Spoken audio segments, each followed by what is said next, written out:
दर्शक बंधु आमाजन फ्लिपकार्ट रे आरंभ है वर्षर प्रथम बड़ सेल हजार हजार टंका सस्तारे मिलुची स्मार्टफोन।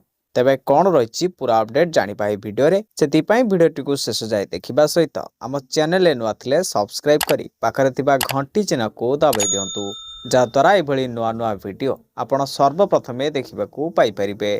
तेबे चलंतु डेर न करी वीडियोटी को स्टार्ट करिबा। दर्शक बंधु आमाजन एवं फ्लिपकार्ट रे वर्षर प्रथम बड़ सेल आरंभ हो जाइछि। एही सेल रे हजार हजार टंका कम मूल्य रे स्मार्टफोन मिलुछि जहाँ ए पर्यंतर सबुठारु बड़ मूल्य हासिल करा जाइछि। एही सेल उभय ई कॉमर्स प्लेटफॉर्म रे जनवरी 26 तारिख पर्यंत चलिबो। उभय प्लेटफॉर्म व्यवहारकारी रियाती डील प्रदान करुछि। Apple, Samsung, OnePlus, Motorola, Realme, Xiaomi, Oppo, Vivo एवं नथिंग समेत समस्त ब्रांड रो फोन यथेष्ट कम मूल्य रे उपलब्ध हेबो। गत वर्ष लॉन्च होइथिबा एप्पल रो flagship phone iPhone 17 Pro Max मात्र 49,900 टंका रे पाई परिबे।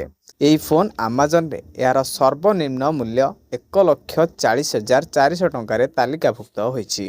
यार मूल्य एबे 1,89,900 टंका रहिछि।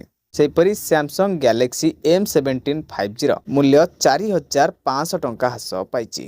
16,499 रु आरंभ होइथिबा एही सैमसंग फोन अमेजन ने मात्र 12,999 टंका रे उपलब्ध।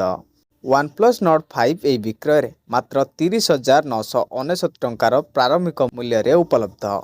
OnePlus याकू गत वर्ष 34,999 टंकार प्रारंभिक मूल्य रे लॉन्च करथिला। फोन क्रय उपरे 4,000 रो फ्लैग डिस्काउंट देखिबा को मिलछि। नथिंग फोन 3 45,000 कम मूल्य रे उपलब्ध। यह गत वर्ष 84,999 टंकार प्रारंभिक मूल्य रे लॉन्च होइतिला। एही nothing phone Flipkart republic day sale रे मात्र 39,999 टंकार प्रारंभिक मूल्य रे मिलुछि। सेहीपरि Vivo T4 अल्ट्रा फोन ने 8,000 रो रियाती रे उपलब्ध। 40,999 रु आरंभ होइतिबा ए स्मार्टफोन टी फ्लिपकार्ट रे मात्र 32,999 टंकार प्रारंभिक मूल्य रे मिलुछि। सेहीपरि मोटरोला A16 फ्यूजन 6,000 टंका रियाती रे किना जाई परिबो। एही फोन मूल्य 25,999 टंका किंतु फ्लिपकार्ट रे चलीथिबा सेल आपण याकू 19,999 टंकार प्रारंभिक मूल्य रे किनि परिबे।